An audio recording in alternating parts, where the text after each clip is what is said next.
everybody, welcome to the Vitruvian Live. Today is Monday, October 18th.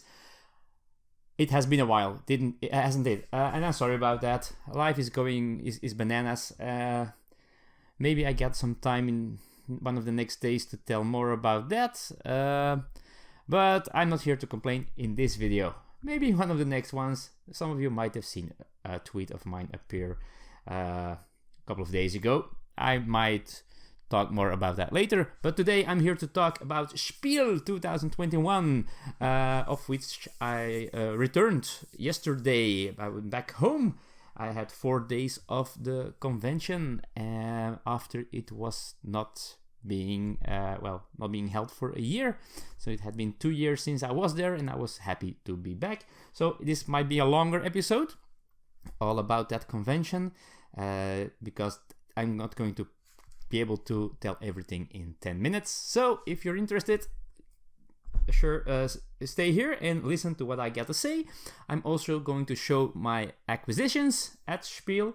So again, it will be a longer video today. First of all, let's talk a little bit about the convention, how it was different from last year's or previous years, I must say. Of course, it is very much influenced by all of the COVID situation, right? So what happened is I couldn't get a ticket for Wednesday. Normally I already can walk around on Wednesday. This was not the case this year. There was a difference with the tickets sales, and I had to have a separate ticket for Wednesday, which I didn't have, so I couldn't walk around while everybody was setting up the booth this year. But that's okay. So I went there on Thursday morning, and now Thursday morning, well, as every morning, normally can be super duper busy already if you arrive there and you want to have a parking spot. This year, wow, I arrived pretty early. I think it was like around 8 a.m. and the fair starts at 10. So it was pretty early. But there were absolutely almost no cars there yet. So that was pretty cool. I could choose whatever parking spot I wanted. And then I entered the building. Security was, of course, checking either vaccination proof or test proof. I'm vaccinated, so I could show that. And of course, you had to wear a face mask. You had to wear the mask at all times, which already, I can mention that already, was also a rule that was followed really well by everybody except for one person that I saw. There was this one person that at the first day I saw her a couple of times walking around without a mask. The funny thing was, on Friday I saw her entering as well, and we walked to each other. And then she acted like, oh, I forgot to put on my mask. She put on her mask, and as soon as she passed me and I turned around, I saw her taking off the mask again.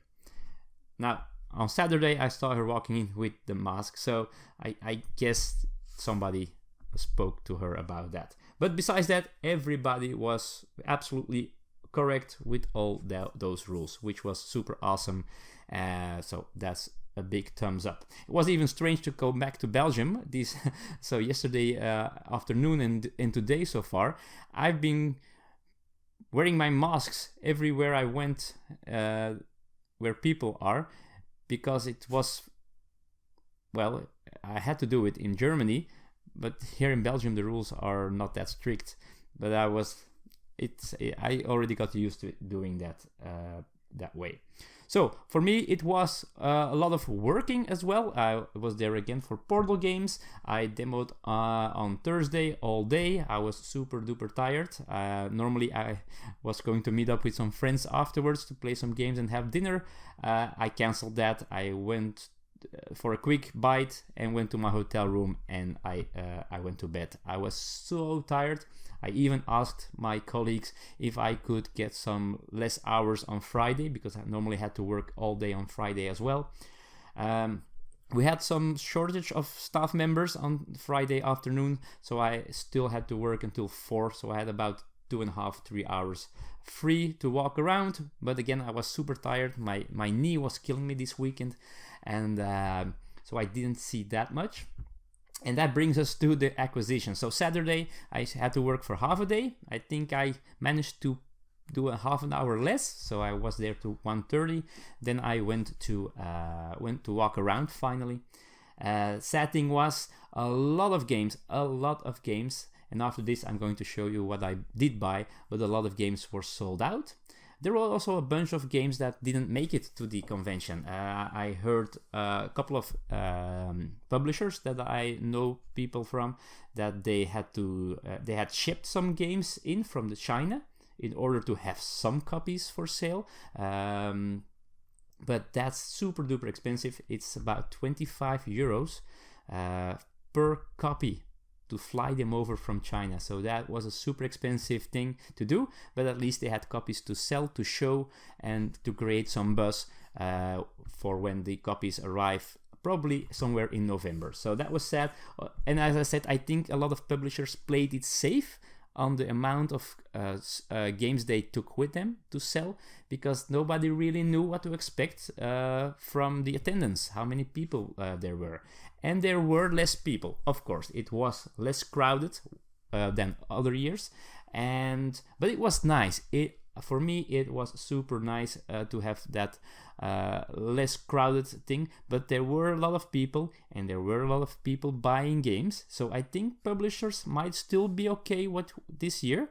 I've heard that they were satisfied. It wasn't awesome for sales, but it was great to have good meetings with other publishers or whatever, or partners or whatever. It was decent in sales. And as I said, it was a very good one to get back into it. The most important thing for the publishers, or for a lot of publishers, was that this thing happened. So good stuff, great things going on.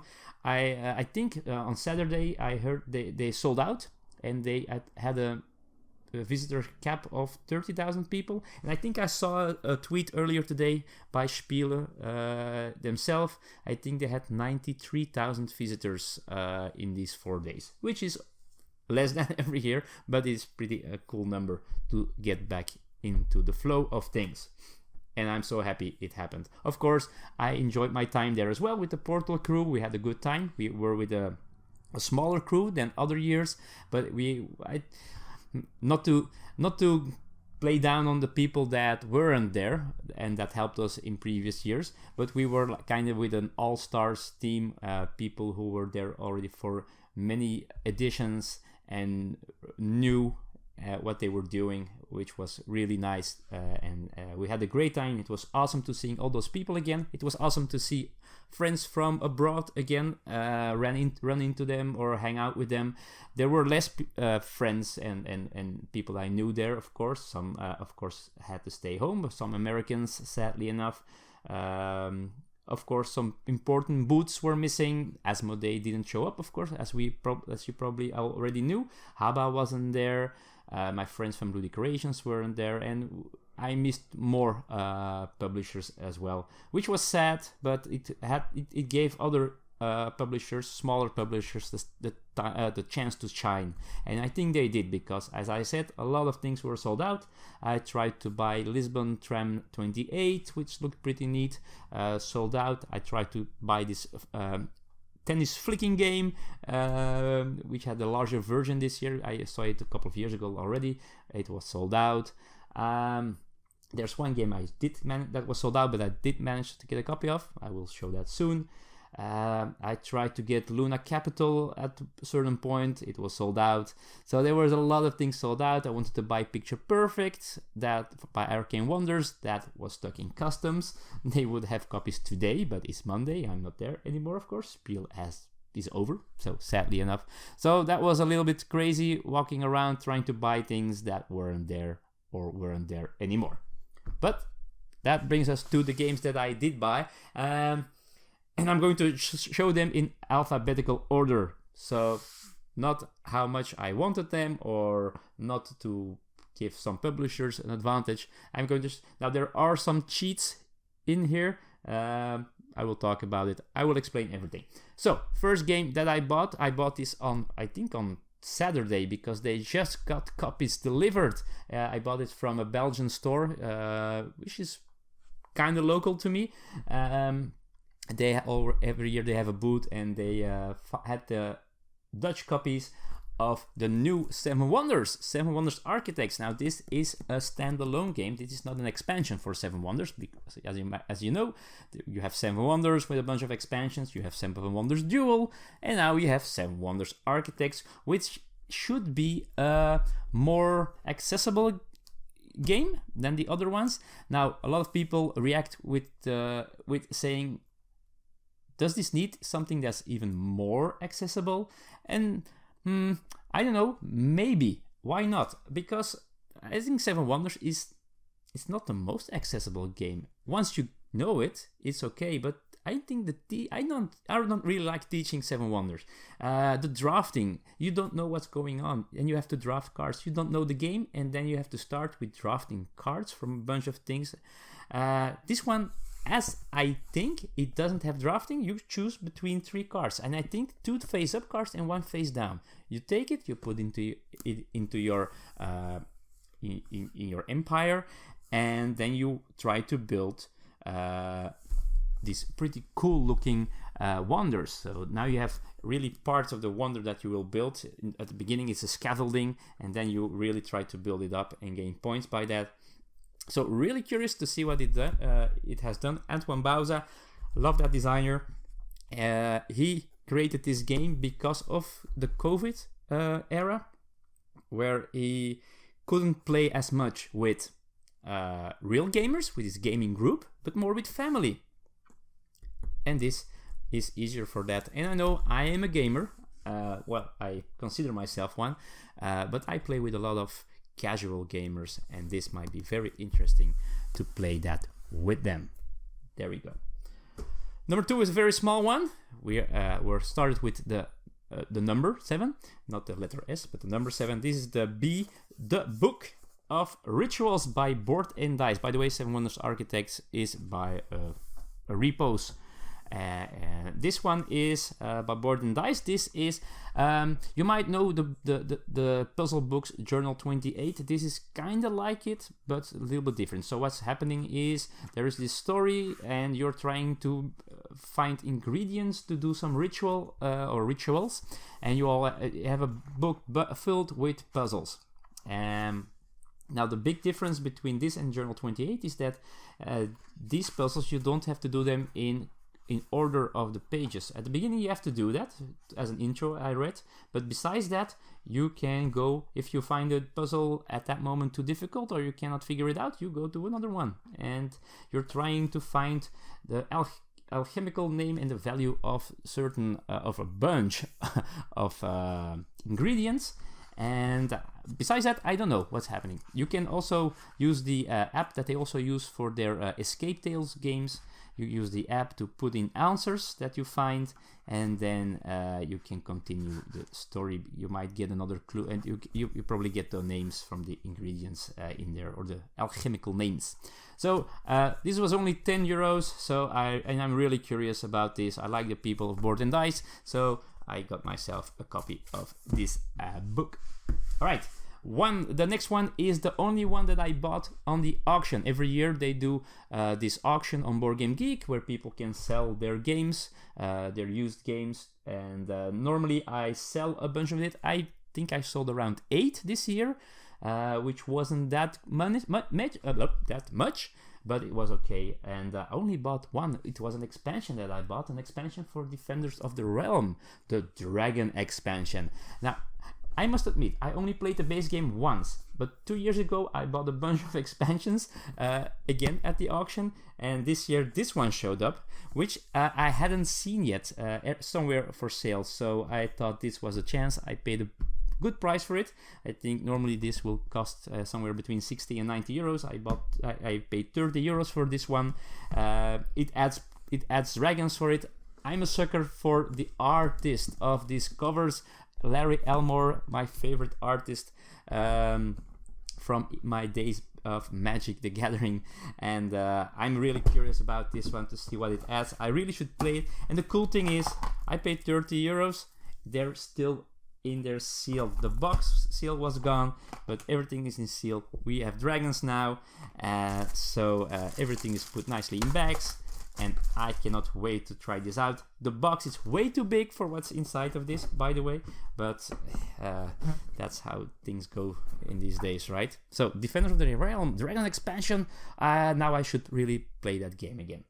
Next one is a cheat. I didn't really get it at Spiel because I already had a copy, but it was released on Thursday at Spiel, and that's Dreadful Circus, game by Portal Games. I'm going to talk really quickly about this. This is the game that I explained probably the most during these 4 days. This is a Bruna Faiduti game, 4 to 8 players, where every player tries to build this cool, freaky circus by selling their cards from their hands and by bidding on cards that other players are selling. With all the shenanigans that are going on in a bidding game, you of course want to get paid a lot, and you don't want to pay that much for other cards. You want to sell the cards to people who can use the card but not use them to your disadvantage and all that stuff. As a bidder, you can lie your pants off about what you are offering. So a funny party-ish game by Bruno Faiduti, 4 to 8 players by Portal Games. And I'm not going to talk more about this unless because people might think that I'm a little too biased and like trying to make publicity for Portal Games, which I am allowed to do if I want to. But hey, next one, another Portal game, and I promise that's the last one. No, that's not the last one, sorry. Dune House Secrets, which also had a lot of buzz. This is another game in the detective series line. Of course, completely different theme, but it uses the same base system of the story cards that is used in Detective, in Vienna Connection. Talking about Vienna Connection, that game was super popular.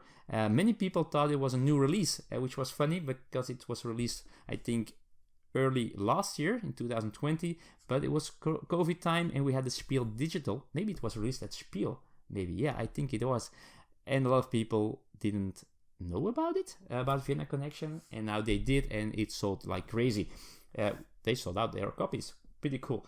Dune House Secrets tells us a story in the Dune world, a complete unique story where you are going to play some characters going against House Harkonnen, of course. I don't know the story yet, so I cannot spoil anything, but it looks pretty cool, of course, and of course it's really cool in these times when this movie is in theaters at most places, almost. I was lucky to live in Belgium and to already be able to watch this movie, which is so good. It is so awesome. People, go and watch the movie Dune. It was awesome, and the more people that go watch it, the more chance there will be that they will make part 2, because that's not sure yet. Crazy, right? Okay, next is a game that is not a new game. It's a new edition of a game. This also is a cheat because I didn't buy it at Spiel. I ordered it from a local web store, just before I went to Spiel because I missed the pre-order at Spiel, so I thought I can just buy it here, and it was quite a bit cheaper than the price they asked at Spiel. So, but the game is a game that I already owned in the past, the previous version, but I sold it, and now it has a streamlined version, and it's Galaxy Trucker, where you are trying to pick up and deliver stuff, while trying to keep your ship in one piece, because you at the this is a 2-part game really. So the first part is you're going to in real time draft tiles from the middle of the table, and you're going to create your spaceship with cargo holds, with lasers, with shields, in order to, after you've done that, in order to fly through the galaxy, trucking all these things, picking up resources, picking up, having crew to do stuff, surviving asteroids, surviving pirates, and all that stuff. Your ship might fall apart like crazy, but you just want to reach your destination and sell whatever you have left and score points with it. This is a streamlined one. Normally it had 3 rounds. I think this one only has 2 rounds. but you can add the third one if you wish, and it has some more small changes. I was looking forward to this new one, a new edition, and I have it now. This is by Czech Games edition, by the way, a Vlada Shvatul game. Great designer. Next one is the same as the Galaxy Tracker. I also ordered it together with Galaxy Tracker. This is also not a new game, but again a new edition, this time with all the expansions or the extras that were made for it, now put in one box. A game that I played once in the past, and it has been so many years ago that I only chose this game by a feeling of nostalgia and a memory of quite liking it quite a bit. And this is Uwe Rosenberg's Glass Road, a new edition with all promos included. The Harlequin card for solo play, Oktoberfest building and the Advent calendar mini expansion. In this game you are I don't know what you're doing anymore, trying to deforest some places where you can build some buildings that might help you, but the coolest thing is the card play. If you have to play a card with an action, if you're the only one choosing that action, you're lucky, you get a bonus, or the action gets stronger, or you get a bonus thing. But if other players also have that card selected into their hands to play, then they also get the action, but it's all in a lesser strong version of that action. I like this game. I can remember that, so I wanted it back. Oh, I never owned it, but I wanted it in my collection for quite a while. But it was pretty expensive, and I think also the reason why I bought it online was also that the price difference was pretty high with buying it from my local online game store instead of getting it at Spiel. Sometimes you have to think about the money as well. I know you have to support the publishers, but still they get some money out of it, right? If I buy the game in a store. Anyway, next one is the one that almost slipped through my fingers, because this game was sold out. I guess it was already sold out somewhere on Friday. This was probably maybe one of the biggest hits at Spiel. The funny thing about this. Let's just first tell you what this is. This is Gutenberg. It had a promo pack as well. So Gutenberg. What's the story behind Gutenberg? Well, first of all, you are being a printing pioneer. You're trying to compete to be the best printing house. But the funny thing is, someone I know, they asked me about the cover. How did I feel about the cover? And I told them it just doesn't speak to me. I am absolutely not interested in this game at all. But because he asked, I went to Board Game Geek and I looked it up. I saw what is this game about, and then I saw the pictures of the game board and the pieces, like here. And the cool thing is it had these wooden letter pieces like you use in a printing press. It looked like that, so that was pretty neat. It had some cool looking cogs as well, so the game itself looked way better than this cover. I don't really think the cover looked that interesting, so I was back interested in this game. Then I heard that this game had bidding in it, which again made me not want this game at all. Then the game was sold out and then friends of mine had bought this game and they played it at their hotel somewhere in the lounge, and I saw it being played and I saw what the bidding was all about. It was not really bidding, it was just you have I think 5 different actions that you do in a round, and at the beginning of a round, after you're behind your screen, you have to everybody has the same action cubes, I will call them, and you have to choose for action you place a number of action cubes there. So you divide them however you want, and then you reveal for each action the turn order is the player that had the most action cubes in that action will go first. So it's not really bidding, is it? So it's more like action preference selection, something like that. And I don't mind that. It's not bidding in my opinion. So I wanted to buy a copy. Of course, it was sold out. But then on Sunday morning, there was this huge pile of copies at the booth of Grana. And it had a paper on it. These are leftover pre-orders. The copies that aren't picked up by 11 will be sold at 11:01. So I was this crazy guy who waited for an hour and 6 minutes, walking around in the neighborhood of that booth, and after a while standing in line at the booth in order to secure myself a pre-order copy that wasn't picked up. And there was a bunch of pre-order copies that weren't picked up, so it's a little bit strange. And I think that also made me have this promo pack. I am not so sure if people, whether the people that didn't pre-order it and bought it on Thursday or Friday got that pack. Let me know if you bought it and you got it or not. I'm curious. It would make me feel really special if this was a unique thing. All right, next one I did buy because it was not for sale on my online store yet, because I could have, otherwise I would have ordered it together with Galaxy Tracker and Glass Road. It is another one from Czech Game Edition, an expansion this time. I bought Lost Ruins of Arnak, the Expedition Leader expansion for Lost Ruins of Arnak. This adds new temples to explore, apparently, new items, mysterious artifacts, but most important, it adds 6 leaders. And those leaders now have unique abilities and unique starter cards, which I really like. That's one of the things that this game was lacking.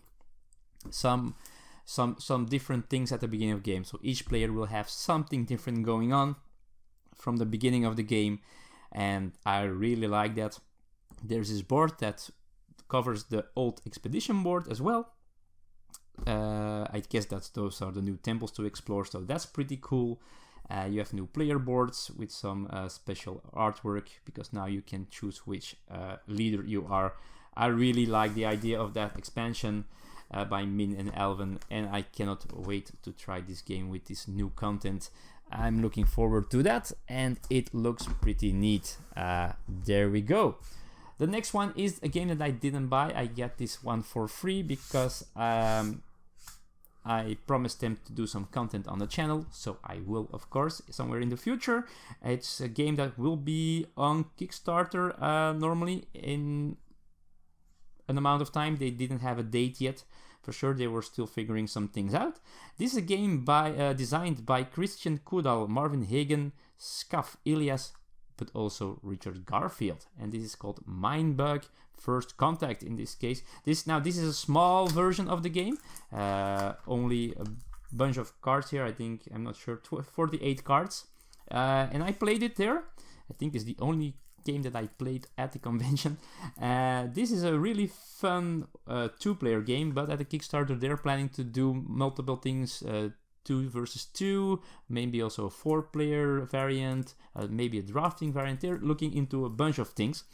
And in this game, you are trying to defeat your opponent. You each start with 3 life points, and it plays super fast. So you have this bunch of cards. You shuffle these, and you give each player 5 cards for their hand and 5 cards for their draw pile. And the other ones you don't use that game.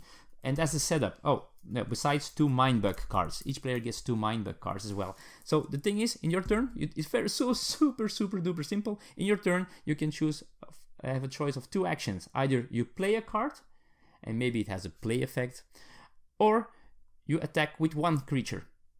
And the funny thing is, the Mindbug thing, and there's more to it, but the Mindbug thing is 2 times in each game, each player can choose, when a player plays a card, can choose to use a Mindbug and put it in the brain of the monster they played, the other player played, and instead of him playing or them playing the card, you play the card. That particular card, you take it from them and you are the one playing it. But you can only do it twice. So it's also a little bit of bluffing and a little bit of, when will I use them? Does he have anything better in his hand that he's going to play next time? Who knows? Pretty cool. It plays in about 10 minutes, maybe even less. Super quick. The setup is almost unexisting, and it's super cool. All right, next one, and this one is one that it's a gamble because I don't know much about it, but I only know one of the two designers besides John Grumpf, or Grumpf, I think it's Grumpf. It has two dots on the U. It has also Antoine Bauza as a designer, and Antoine Bauza has rarely disappointed me with his games. Now, this is a passion project of his as well. He has been working on it for years, and it's called Oltré. Apparently, Oltré is this French IP that I've never heard of, but apparently in France, if you're living in France, let me know if you know this. So this is a cooperative game for 2 to 4 players, and I don't know much more about it. What you're trying to do, I don't know. It's a cooperative and narrative game of breathtaking beauty, masterfully crafted by Antoine Bauza, John Grumpf, and Vincent Dutrey, with the artwork, as you might have noticed. Epic adventures await. Will you answer the call? So yeah, I have no idea what's going on in this game. It plays in about an hour, so that's pretty quick. So yeah, you have to strengthen your fortress with structures to bolster your abilities and watchtowers to secure neighboring areas. The Rangers are heroes with a daring heart and a brave spirit. The character cards show their unique abilities. Many actions challenge the wisdom, craftsman, and martial abilities of the Rangers. Used with profession dice. Chronicle cards represent the main story of each scenario. The pages turn one by one, revealing new gripping challenges for the Rangers to face. And request the help from neighboring communities to gather resources and support for your quest. And you can venture outside to meet the incidents, with a capital I, that fate has sent your way. Beware, as too many will make the zone perilous and threaten the Rangers' prestige. That's it. I don't know much about it. That's why it was my first purchase on Thursday morning, very early. I bought this, and it only because it said Antoine Bauza. That's for sure. All right, next we're at the O. Now it's time for letter P, and this is the last one from Portal Games. This is the new case for Detective, the new one in the Signature series, this time written by Mike Selinker, who is also an awesome designer and an awesome storyteller, puzzle maker, and this is called Petty Officers because, a small overview, investigating can wear you down, day after day, faced with the worst the world has to offer. It helps when you have someone to return to when the work is done, and if that someone happens to have a wet nose, fluffy paws, and a love for cuddles, then all the better. It's Bring Your Pet to Work Week at Antares HQ, and the morale booster is working so far. But even a day surrounded by furry friends can have complications. So in this scenario, you're going to have pets, and pets can be used to lower your stress level, but also maybe to help you during the case, reaching areas that you cannot reach otherwise, or maybe there is this bird kind of animal that can repeat things that other people said. Who knows? That's cool. All right, next. This one is a funny one. I haven't played it yet, but so on Saturday, I think it was Saturday, Ignacy Cevicek, the CEO and designer of Portal Games, he walked into the booth. And I was standing there, and he was holding this game here, Photograph by Sashi. And he pointed at me, he pointed at the game, and he said, "You go buy this game." If the boss tells me to buy this game, which only was 10 euros by the way, I will buy this game. So there we go. Apparently it uses the same card system as Bonanza, where you cannot change the order of your cards in your hand, which is of course a cool idea. Besides that, it has nothing to do with Bonanza, no bidding or whatever, or discussing or negotiating. I don't know what, I know I don't like Bonanza, but you're trying to make the best series of pictures from your day somehow. Really curious about this. If only it was told to me to buy it by Ignacy. Yeah, no pressure, Ignacy. Next one. Oh, next one is also a funny one. This is the second game I bought. I walked past it. I read good things about it. I never read what the game was about, but I read that it was good. And I bought Scout by Oin Games. Now, this apparently is not a new game. This is a new print of the game. It was not available for a long while. And this is... how do I have to call it? It's kind of a trick-taking game, but not really. Using poker hands, maybe, but not really, kind of. So Scout by Kei Kajino. I managed to play this. A friend of mine bought it as well, and we played it. It plays in 4 rounds, and each round you have a handful of cards. And the fun thing, the nice thing is every card has 2 values. So it can have 9 and 3, 7 and 4. And at the beginning of a round, you look at your cards in your hand. And again, you cannot change the order, but you can see if you want to hold them like this or you want to turn them around because the other values on the other side of the card, and use those cards. I think we had, with 4 players, 11 cards. So that's it. That's the first choice you have to make. And from that moment on, those cards are in their spot. And then you're going to play cards as in a trick-taking game, or not really, again. In a way, you play maybe 1 card. The next card has to be a higher number, or the next player has to do something higher than 1 card in the poker world, right? You can play a run of 2 cards, or a pair of cards, or 3 of a kind, and it goes up and up and up, of course. But the cards that you play in your hand have to be next to each other. So if you want to play a run of 3 cards, they have to be next to each other in your hand. Now, if you can or don't want to play a card, you can scout. And scouting is with token. You play a token to the player that has made the previous put down the previous cards, and when you scout, you get to take one of their played cards from the table and you place it in your hand, and you can place them wherever you want. So this time you can choose where to place them, and then it's the next player's turn.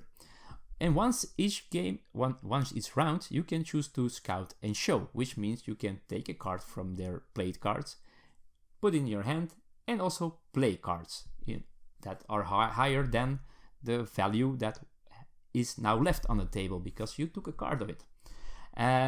If you do that, again, you have to be higher or more valuable than the ones that are already placed on the table. You score those cards and you keep yours on the table, and it goes around until someone has got rid of all their cards, which is and then you get points for every card that you scored. You get a point for every scout token that you still have. You get a point, or for every card still in your hand, you get -1 point. And it's really cool because during the game you're trying to play that smartly so that the cards that are not going to help you. Maybe you have this number 1 card somewhere stuck between 2 higher cards. You want to get rid of that 1 because you will not be able to get a trick with that 1. So maybe you want to scout and show, so you can scout. If the player before you only played 1 card, you can scout that card, put it somewhere where you can use it in your hand, and then play the 1 because will be the highest one because the other one is empty. Pretty cool. The funny thing is that I won the 4 rounds and won the game, of course, by doing so. So I managed to clean out my hand 4 times in a row. I still don't know how I did it. Maybe that helps finding this game really good, but I think more players will like this game. I really like this idea. Really quick, easy game, and nice to play.